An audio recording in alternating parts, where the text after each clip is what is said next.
You just want to start with the Nick Crowley video chat? Just go straight into it. Go straight into the pain and suffering. Rip it off like a Band-Aid. Someone in Discord said it wasn't good. But, you know, you guys know how everyone in my Discord are. They're losers. Why am I so big? Am I big? That's better. That's better. I'll tell you what we're going to do today more than anything else. We're going to do this. Nice guy must die. Nice guy must die. Nice guy must die.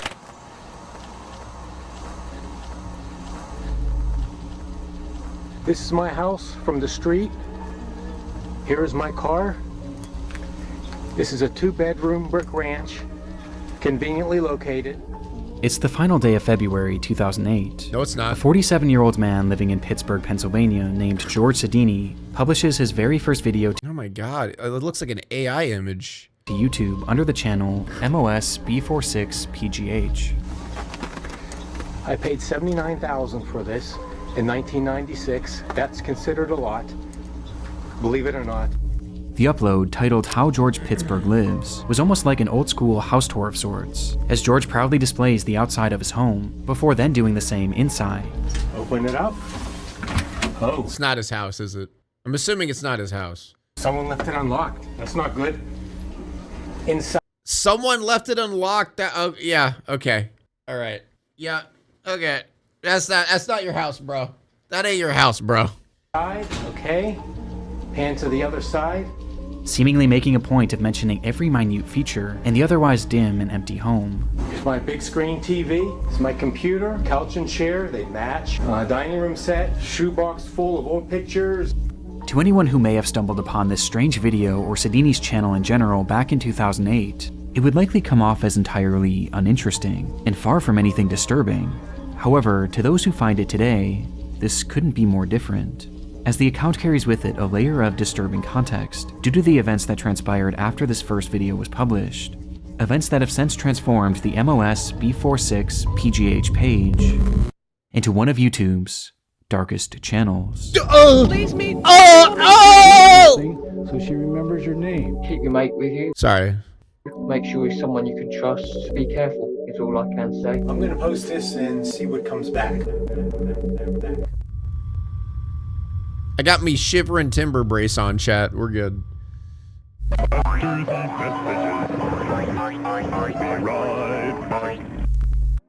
I'm sure most of you guys have heard about the TikTok ban at this point. And honestly, there's something about it that's been What are you talking about? Trump saved it. Did you not see? Did you not see that Trump saved TikTok single-handedly? The king! bothering me. You or I could do a simple Google search God and in a bless matter America! of seconds find countless different data broker websites where you can buy pretty much anyone's personal data for just a few bucks. And not only can anyone do that, but it's also perfectly legal. If you watched the news at all last year, you were bound to see countless different big All right, let's find the code. Where's the code? Aura.com/Nick Crowley. Protect yourself today. to get your first 14 days completely free, which will give Aura more than enough time to see if any of your personal information is floating around out there on the web. Don't wait until it's too late. Protect yourself today. It's fucking terrifying, dude. What is that Little commercial? hallway, 2 bedrooms. 2 bedrooms. To the right is my bedroom.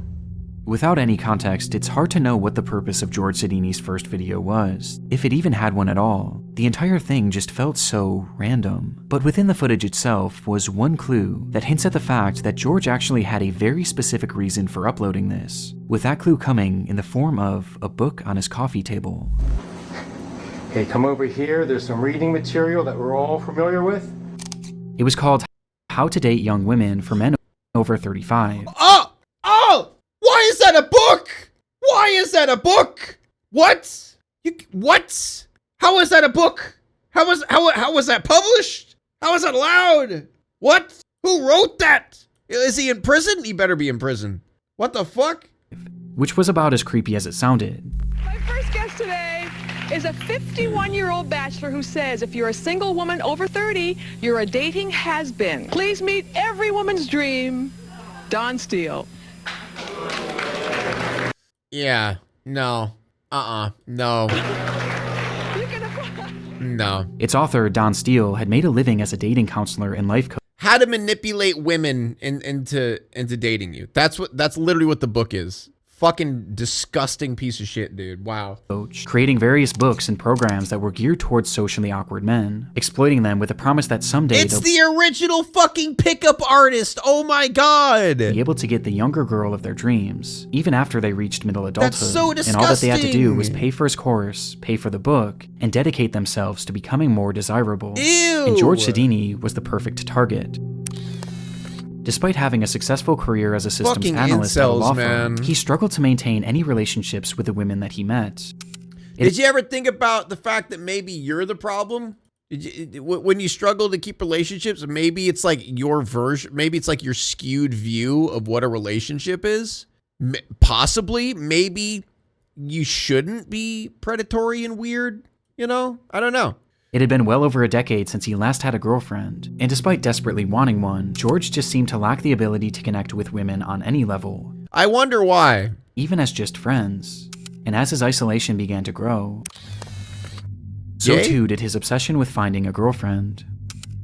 George had nearly given up these pursuits too, until he was introduced to Don Steele's course, viewing the program as his last real shot at human connection, obsessively reading the book to the point that he was supposedly able to recite passages by memory alone. Ew. On top of this, he would also attend many of this supposed guru's in-person seminars, with some of his visits even being captured on camera and later posted. Dude, it's so disgusting because all these like guru dudes, all they are is just straight up scam artists that manipulate these lonely dudes and giving him these bullshit manipulative tactics in order to get a woman, when all you need to do is just look at a woman like a person.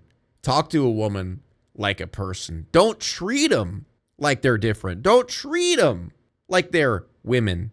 Treat them like they're people. I know that's a crazy fucking concept, but like it'd probably get you pretty far, man. Onto Don Steele's YouTube channel. It used to be down here. It was called a codpiece, and it's gradually over the years moved up here. So it's read like an erect you-know-what. And it was... I'm sorry? Thank you, Lady Daedra. What did he just... Can we run that back? Can we run that back real quick? What did he just say? Captured on camera and later posted onto Don Steele's YouTube channel. It used to be down here. It was called a codpiece, and it's gradually over the years moved up here. So it's read like an erect you-know-what. Are penises that are erect red? Am I missing something? Erect penises are red? Am I doing something wrong? What? What? And it was in these courses where George was subjected to all sorts of bizarre and unsettling ideology. Turn around here, look at me, and I'm going to tell you what we're going to do today more than anything else. We're going to do this. Nice guy must die. But despite agreeing with this man wholeheartedly and following all of his work, George was still making very little progress, which was evident by the footage of him attending these seminars, as he appears incredibly nervous and kept mainly to himself. And so, recognizing that George had much to improve on, he was given an assignment. Bro needs a doctor ASAP. He was Yeah, told that's what to I'm film a saying. video of his house, so that the instructors and everyone else in the class could see if he was really making himself and his environment desirable enough to any woman who might come over. Okay, couch and chair, they match. The women will really be impressed. Knowing this, the footage feels... That's, dude, just how he... It's the couch? They match? Oh, women's gonna be really impressed with me. What the fuck? What the fuck? feels so much lonelier, as it was almost like he was trying to sell his way of living as being good enough for a partner that he was really no closer to finding. There's something so depressing about it. And this wasn't his only video. It is easy for me to hide from my emotions for one more day. Take a long drive in the car, listen to some music, daydream, or just do some mundane task around the house that really doesn't need to be done, that's not too important. And there you go, one more day, and one more day turns into one more year. Months later, on June 23rd, 2008, George would return with an upload he had filmed inside of his basement, and in it, we get more insight on just how severe his isolation had become, though he still held on to a sliver of optimism thanks to Don Steele's course. Hey, yo, did someone just tell me to shut up? And, like, there's more videos, shut up? You know what? Let's stop for a second. Let's stop for a second. Let's have a moment of silence for that person. Thank you, Shadow, for the 19 months. Let's have a moment of silence. All right, moving on. Now, RDS says that I have approximately maybe 15 more years to be successful at this. And when I heard that, I wanted to continue immediately to start moving on this. I didn't realize I had that much time. So what my objective is to be real and to learn to be emotional and to be able to emotionally connect with people. Before he eventually reverts back to talking about his uncanny desire to find a younger woman. Because when I'm 10 to 20... Dude, that is the most, like, misleading, disgusting title of a book ever. Like, if the old man's, like, talking about getting, of age women in the book, like, the title literally says, How to Get Younger Women. Like, that is so fucking disgusting. Years older than she is, she has to feel good about this thing. Ending the video with hints of an uncertain future. I'm gonna post this and see what comes back. He would never upload again. And soon after, it appears George gave up trying, essentially accepting his life of loneliness. But while this would be the last video made to his channel, he wouldn't leave the internet entirely. Soon after this final video was posted. What's the obsession with younger women? What's the appeal? The concept of, like, having power over someone, the power dynamic. That's the main reason why, is like the dudes want to have control over a woman, and it's easier to have control over younger women because they're less mature and, easier to manipulate. Posted, a website was launched called GeorgeSedini.com, which served as a place for George to blog about his emotions. And while something like this could have been beneficial for him, this website would instead only serve to capture his descent into madness. An immediate red flag was raised by the very first text you see on the website, as George wrote, "Why do this? To young girls? Just read below. I kept a running log that includes my thoughts and actions after I saw this project was going to drag on," with the line serving as some sort of bizarre disclaimer. Though with no other context, George's entries began. December 22nd, 2008. Time is moving along. Plan to have this done already. I will just keep a running log here as time passes. Many of the young girls here look so beautiful as to not be human. Very edible. After joining the gym, started lifting weights and like it. This early post encapsulates what this blog would be focused on. Young women he would see throughout the day, his time at the gym, and his plan. This plan was never expressly stated on the website, but it was something he obsessed over, mentioning it in you can't eat people, that's illegal. Every single one of his posts, and dubbing it the exit plan, even going as far as to provide a date and time for it, January 6th, 2009. Oh my, dude, it's fucking January 6th, bro, dude. Oh my god, it's the precursor. It's the goddamn precursor. PM. Before this day would come, however, he would provide further insight into just how lonely he was. Moving into Christmas again, last Christmas with Pam was in 1983. Who knows why? I'm not the original January 6th. No sex since January 1990 either. I was 29. No shit. Over 18 years ago. I actually look good. I dress good. I'm clean shaven. Ew. Bathed, touch of cologne. Ew. Yet 30 million women reject me. Over an 18 or 25 year period. That's how I see it. 30 million is my rough guesstimate of how many desirable single women there are. With several other posts of the same nature, the day eventually came for his big exit plan, January 6th, with George writing one message that... Yeah, exactly. I'm 40 and 20-year-old women don't like me. What's wrong with women? I know, right? Don't you love these guys' way of thinking? Afternoon. I can do this. Couldn't possibly be him, chat. There's no way it could be him. He's handsome. He's in shape. He smells good. He's so approachable.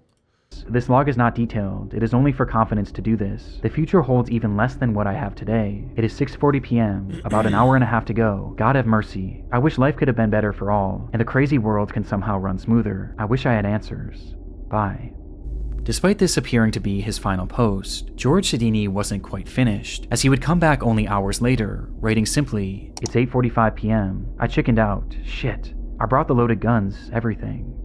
Whatever George Sedini had been planning that day, it was clear that his exit plan was something incredibly disturbing. I mean, not to sound depressing, I would prefer suicide over you killing someone else, bud. That's all. I'm just hoping that that's where this is going. Based on his use of guns, plural, it was likely not just an exit plan for himself. God damn it. But thankfully, he didn't go through with it. In fact, he seemed to have dropped the plan entirely, as months would go by without any update to his blog. Though this wouldn't last. as in April of 2009, he began posting yet again. God damn with these it. entries being even more disturbing. Great. July 23rd, 2009. Wow, I just looked out my front window and saw a beautiful college-age girl leave Bob's house across the street. I guess he got a good lay today. College girls are hoes. I masturbate frequently. He is about 45 years old. She was long-haired, hot little hottie with a beautiful bod. I masturbate frequently. The strangest part of this entire website was, according to those he worked with and the neighbors, they all thought George was normal. A little off, sure, but it appeared that these disturbing thoughts and plans were kept solely in his blog and solely in his mind. But on July 28th, 2009, this would all change. George had boarded a Port Authority bus that day and took a seat, carrying with him some sort of duffel bag, and as the ride commenced, he unzipped the bag and began to fiddle with something inside of it. Oh, no. An anonymous man sitting next to him noticed this, and curiously leaned over to see what he was doing. Oh no. In George Sidini's hand was what appeared to be a grenade. Oh no! The stunned passenger ran off at the next stop and immediately alerted the police. But bizarrely, nothing actually came of this. No explosions happened that day, and upon police eventually tracking down Sidini 2 days later, he was searched, but there was no sign of this supposed grenade, and the man who had reported this incident was unable to positively identify him. And so, George was released, allowing him to continue on with his day, and to continue on with his posting. August 3rd, 2009. I took off today, Monday, and tomorrow to practice my routine and make sure it was well polished. I need to work out every detail. There is only one shot. Also, I need to be completely immersed into something before I can be successful. I haven't had a drink since Friday at about 2:30. Total effort needed. Tomorrow is the big day. Last time I tried this in January, I chickened out. Let's see how this new approach works. Maybe soon, I will see God and Jesus. This was the final update made to GeorgeSidini.com, and unlike his previous attempt at carrying out this exit plan, this time, he didn't back out. Oh, wonderful. On August 4th, 2009, George Sidini would enter an LA Fitness in Bridgeville, Pennsylvania, and walk directly into a woman's aerobics class with a duffel bag in his hand. No! He then dropped his bag on the floor with a loud bang, before he closed the door and shut off all the lights. In a moment of darkness and confusion, one witness recalled that she felt the presence of someone who didn't belong there.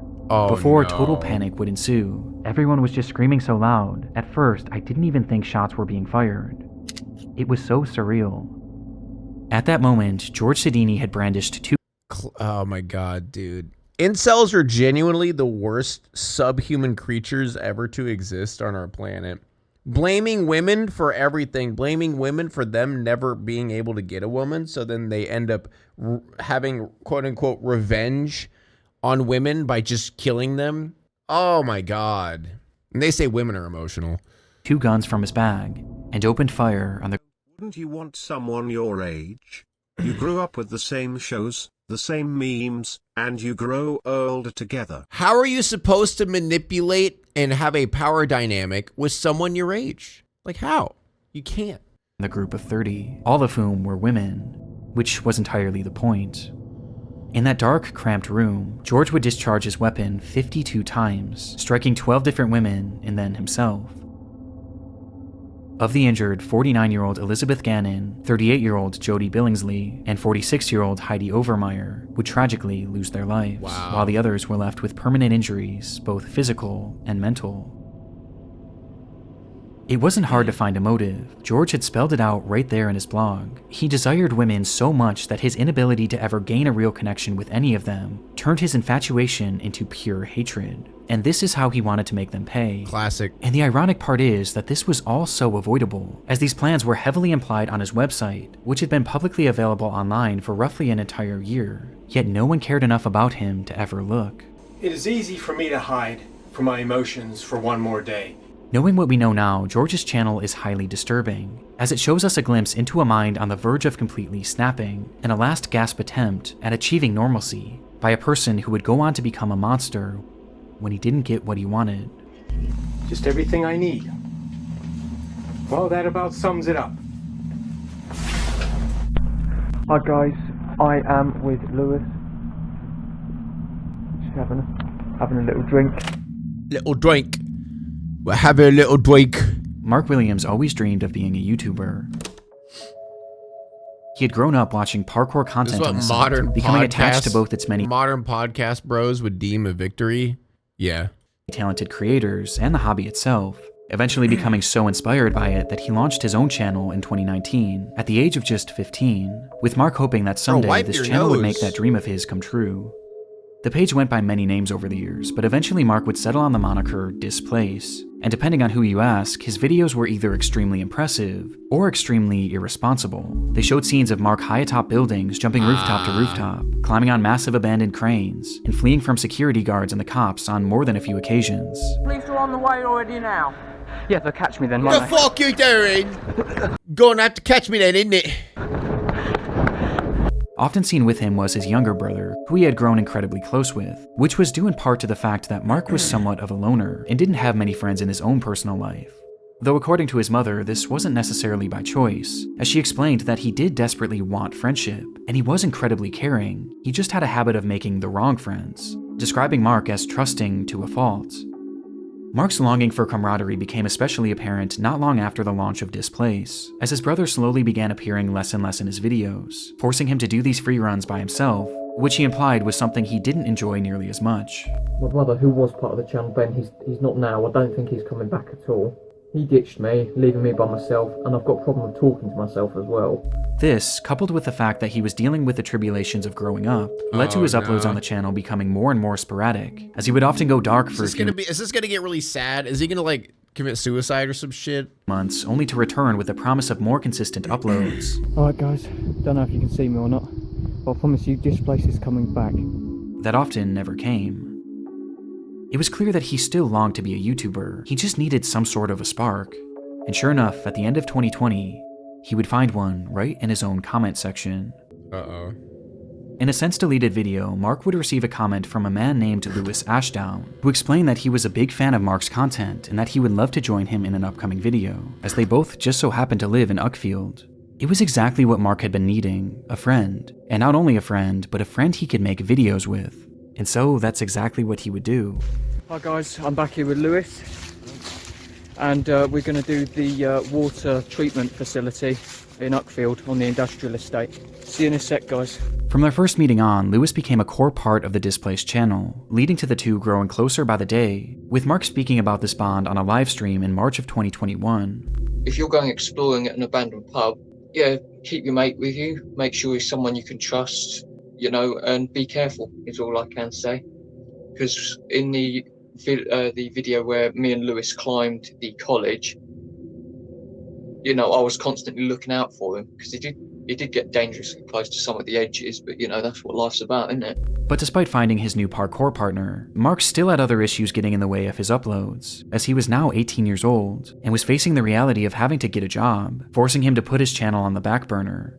Mark discussed this struggle and the many others he was facing at the time in that same March livestream, with his tone about Displace's future sounding less than optimistic. I've been doing some talking with Lewis, seeming like he wants to get back into climbing and stuff. I haven't actually done it since Christmas, and I've got a bad back. It's been getting worse and worse lately. I don't know why. I need to go to the hospital and have myself checked out. I am not sure where my channel is going to go. I don't know if I'm going to keep doing these videos. I don't know if I'm going to be doing different videos, or whether I'm going to stop completely. Someone's gonna fall and die, I'm assuming. Maybe like his brother. He's like, yeah, I'll get back on and I'll start hanging out with you guys. And then his brother ends up falling or some shit since he hasn't done it in a while. Or the new guy is secretly a psychopath and pushes him off or something. I don't know. Gets jealous. But unlike other times when he had gotten down on his channel, this time he wasn't alone, and his friend Lewis was there to have his back, as he pushed Mark to continue his work, even showing up in the comments of this livestream under the name Moral Unknown, where he went as far as to offer up a potential location that they could film their next video in order to get Mark re-inspired. We'll do Buxted Hotel first video back? And sure enough, just days later, the two would arrive at Buxted Hotel to begin filming yet another video. Oh no. Hi guys, I am with Lewis. Having a little drink. This would be their last on the Displaced channel, as not even 2 months after it was uploaded, both Mark Williams and Lewis Ashdown would vanish without a trace. Oh. It was the waning hours of Saturday, May 29th, 2021. Mark met Lewis at the Maresfield Recreation Ground to have a few drinks and discuss their next potential video. Okay. Though once there, it was the drinks that took priority, and very quickly Mark had become intoxicated, leading to What a dumb idea. What? You guys are about to climb up a building and you're all getting drunk calling and his shit? house to tell his aunt, who he had been living with, that he would be heading back now. On the call, his aunt could tell that he was drunk, but Lewis chimed in to assure her not to worry, telling her, "I'll get him home safe," which made his aunt feel slightly better. After all, it was only a short few-minute walk back to the house anyway. Instead, 12 hours would pass, and Mark still hadn't made it back, while Lewis himself also failed to arrive home. At some point during their short walk back, both boys had disappeared. They were reported as missing the very next morning, and the area they were last in was combed thoroughly, though very little was uncovered. Around them had been large pockets of forest and murky bodies of water, leading to some questioning if perhaps the boys had gotten lost, or even had fallen into the water. Though regardless of the theories, as a full 24 hours passed, many began to fear the worst. Until something strange happened. Reports began pouring in from witnesses claiming to have seen Lewis. Some thought they saw him leaving a local pub the morning after he supposedly— Oh, dude, I had a feeling. Lewis sus, bro. Lewis sus. had gone missing, while others had seen him at a local movie theater, seemingly completely unaware that the whole town was looking for him. These sightings introduced the possibility that the boys were perhaps runaways, causing several pleas to be made throughout the press, begging them to come back home. But it would be the police who would find Lewis first, tracking him down at his friend named Liam Hansen's house. There, the cops fired off a barrage of questions, as they not only tried to get answers as to where the boys had been, but more importantly now, they needed to know where Mark was. Throughout all the sightings, it was only ever Lewis that had been spotted, and even now, after searching this friend's home, Mark wasn't there either. So where had Mark Williams gone? Well, Lewis himself offered very little, outright refusing to speak on the boys' whereabouts. But his friend Liam wasn't so quiet, as when he was questioned separately, he claimed to know exactly what had happened on the night of May 29th, 2021, the day in which both boys had disappeared. And he knew because Lewis had told him. According to the boy, the night that Lewis and Mark had met at the park, Lewis poured a cocktail for his friend, and then another, and then another, each one stronger than the last, causing Mark to become drunk almost immediately.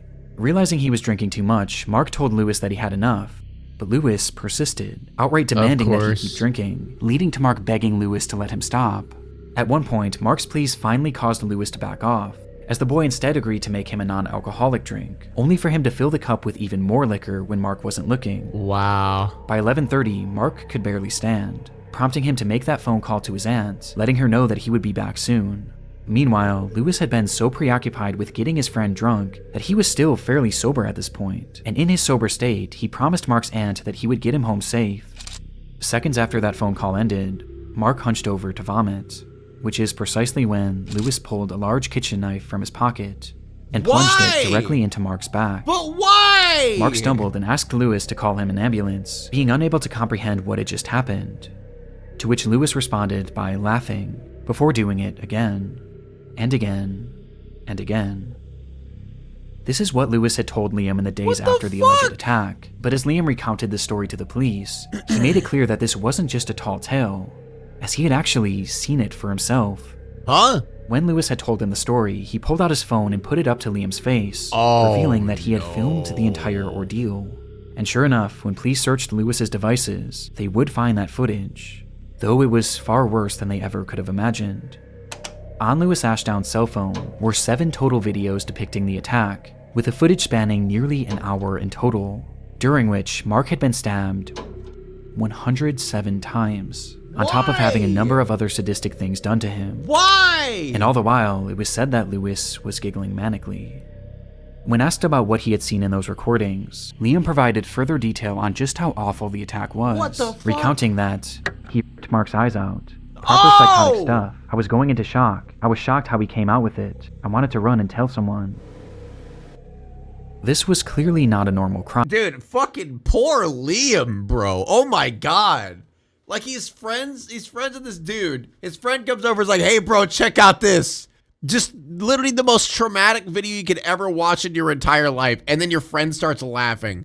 Oh my god. That dude's scarred for life. Jesus. Dude, I've heard so many cases of stabbings. I don't think I've ever heard 107 stabs on top of getting your eyeballs ripped out. I've never heard of that. crime. It displayed a level of evil and hatred that goes past human comprehension, and due to its brutality, police assumed that surely something must have happened between these two to breed so much hatred inside of Lewis. But according to Lewis, this wasn't actually the case. Instead, he stated that he had simply found Mark to be annoying, and that he had been wanting to kill him for some time because of this, and had just been waiting for the right moment. Plus, he always wanted to know what it was like to kill someone. And that was it. Wow. That was his entire motive. Lewis Ashdown would be arrested the day he was found and later sentenced to life in prison, with parole eligibility in 25 years. No. While Mark's body was found dumped in a nearby body of that. water, and eventually given a proper burial.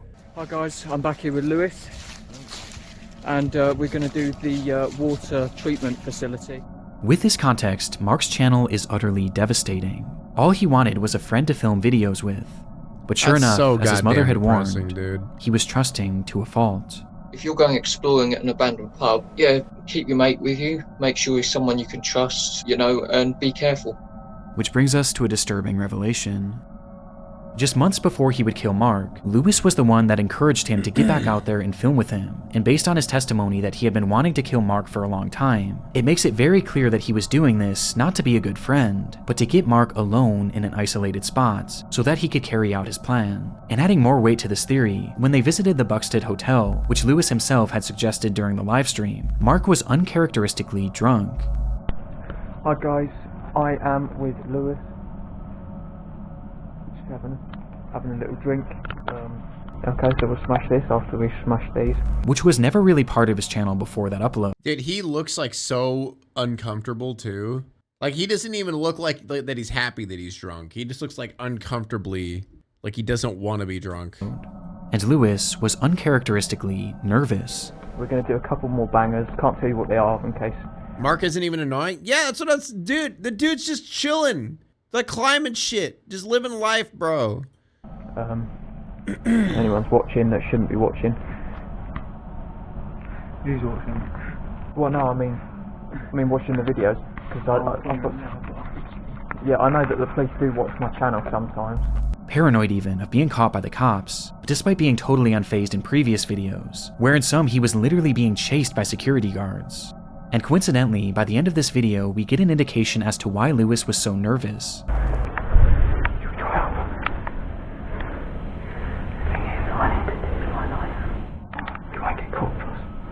Because he had been carrying a knife. Why? All this leads me to believe that that night, Lewis pushed Mark to film a video in an abandoned location, then got him drunk, and was going to carry through with the murder, before eventually backing out for unknown reasons. And all the while, Mark was completely unaware, never once suspecting that the man he had been filming with had secretly been plotting to kill him, and one day would actually go through with it. Okay, I'll wrap it up now then, guys. Yep, I'll see ya. Wow. I'm going to try and stay on this side and go across. Well, this should be quite amusing. Enjoy! Dude, I can't handle anymore after that, bro.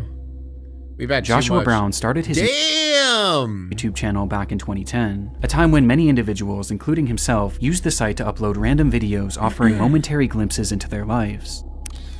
Joshua was in his mid-30s at the time and had recently finished serving in the Navy, before eventually settling down in Canton, Ohio, where he focused on his many passions. He loved driving, he loved technology, and he loved a little bit of danger. And soon, he became infatuated with a product that was essentially the sum of all three.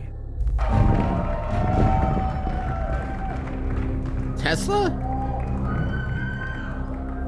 For Joshua, these electric vehicles were a technological marvel and the future of the automotive industry, and he dreamed of one day having one, with that dream eventually coming true in 2015 when he would purchase his very own Tesla Model S that would eventually become his life and his YouTube channel's primary focus. He began uploading videos of his new car immediately, but rather than these focusing on the vehicle itself, it was its most controversial feature that interested him the most: Autopilot. Oh, the feature had become available for Tesla drivers in October of 2015, which is exactly when Joshua purchased his car and began uploading these videos showcasing its possibilities. It takes all the stress out of it. Get to your destination slightly slower, but hey, at least now you don't have to worry about anything. It's just let it go.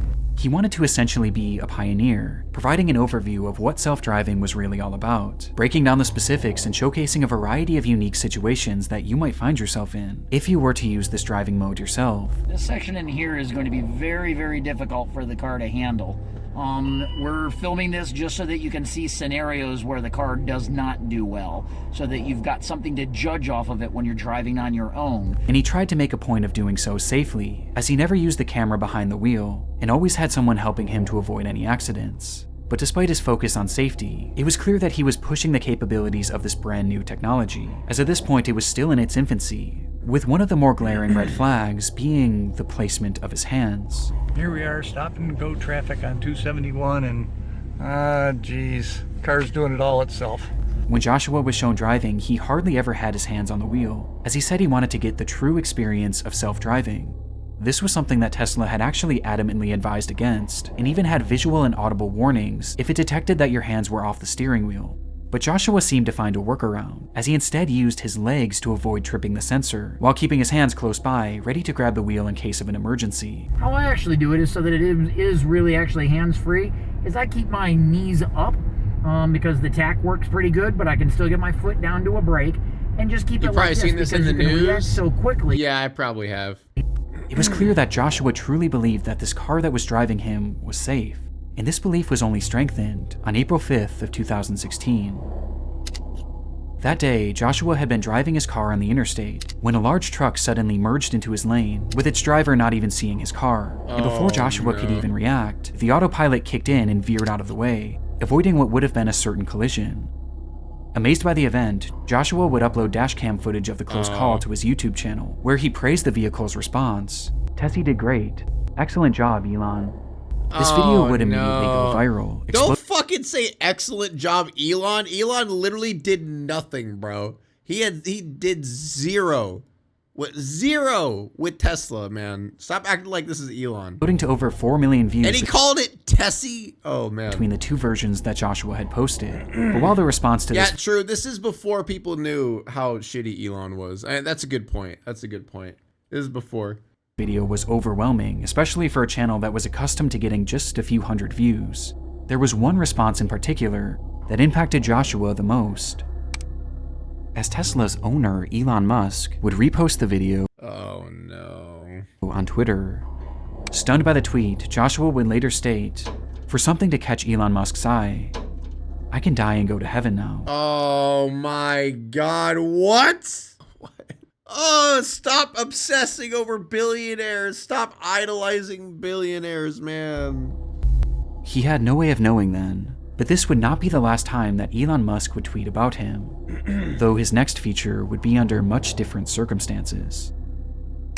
It happened just 1 month after Joshua Brown's video had gone viral. He was driving on Highway 27 on a clear sunny day at approximately 4 p.m. With open road ahead, Joshua turned on his trusted autopilot, and it stayed in autopilot mode for over half an hour, as at this point, his trust in the car was higher than ever, causing Joshua to seemingly lose focus on the road, as he was quickly coming up on an intersection where a massive 18-wheeler had been turning left, blocking Joshua's entire lane. Joshua was seemingly so unfocused that he didn't even notice it. Even stranger, the car itself didn't detect this either, despite the entire trailer being horizontal in their lane. This was due to its pure white body, as the sun was shining so brightly against it that, for whatever reason, it became invisible to the self-driving AI. And with neither Joshua nor the car registering the danger that they were in, the vehicle would strike the trailer, going 74 miles per hour. Oh no. There were no attempts by Joshua to even move the steering wheel, and the brakes hadn't so much as been tapped. The collision happened at full speed, and it happened so fast that the car drove straight through underneath, shearing the entire top of the vehicle off, and continuing driving full speed down the road, before it would eventually crash to a halt. When the driver of the truck rushed over to see the damage, Joshua Brown was already dead, and the truck driver could hear nothing but the sound of Harry Potter.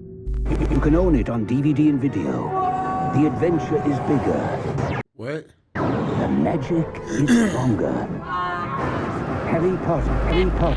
Discovered in Joshua Brown's car was a DVD player, which meant— Oh no! He was fucking watching Harry Potter! No fucking way! He was watching a movie! Oh no!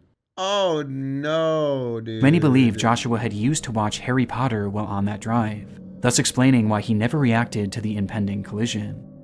Now, this is something that has been disputed by his family, and ultimately it doesn't seem to have been fully proven or disproven. But in the end, the fault of the accident was placed mainly on the driver of the truck, who had made that left turn, and Joshua Brown, who had failed to pay attention to the road, as it was revealed that during his 37-minute drive, he only had his hands on the wheel for just 25 total seconds. Oh my God. Joshua Brown always wanted to be part of the innovation of Tesla's... You know what's really, like, fucked up? The whole driving underneath the trailer bed. It became invisible, would strike the and tap before it would eventually crash to a self-driving AI. Where's the picture of it? And with neither Joshua nor the car registering the danger that to even move the steering wheel, and the brakes hadn't so much has been tapped. The collision happened at full speed, and it happened so fast that the car... Yeah, so I've actually seen an accident where a car was completely lodged underneath the trailer bed of a truck. Dude, it's fucking eerie as shit, because you know they're dead. Like, you know, like the car is literally completely underneath the trailer bed, and then the entire, like, top portion is just flat, and you just, like, you know they're dead. Like, it's so eerie and terrifying. And Joshua Brown, who had failed to pay attention to the road. Yeah, there's no way you could survive that shit. Your head's As it was gone. revealed that during his 37-minute drive, he only had his hands on the wheel, was Autopilot, and in doing so, he wrote himself into the history books as being the first person to ever perish in a self-driving accident. And while this is no doubt a tragedy, his death has led to numerous safety improvements and a better understanding of the self-driving technology that he had given his life to study. Like, I do wholeheartedly believe that self-driving technology is better for the future, because humans are way worse than you know, robots when it comes to decision making, and you don't have to worry about road rage. You don't have to worry about drunk drivers. You don't have to worry about people who don't know how to drive, or people who are just distracted, people on their phones, people texting. You don't have to worry about that shit. But yeah, we're not there yet. The fact that this dude drove 40 minutes without even grabbing the wheel, like, especially back then, is crazy. That's insane, dude. I just wanted to hop on here at the end and give a quick shout out to my friend's new... God, that was rough, man. That was rough. Wow. That Lewis one is probably one of, like, the most fucked up things I've heard in a while. All my homies hate Lewis. Now it's time to walk away. I hope you enjoyed your stay. Did you laugh or cry or maybe subscribed? I'll thank you either way.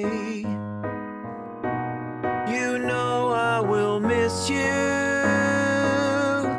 I hope you return.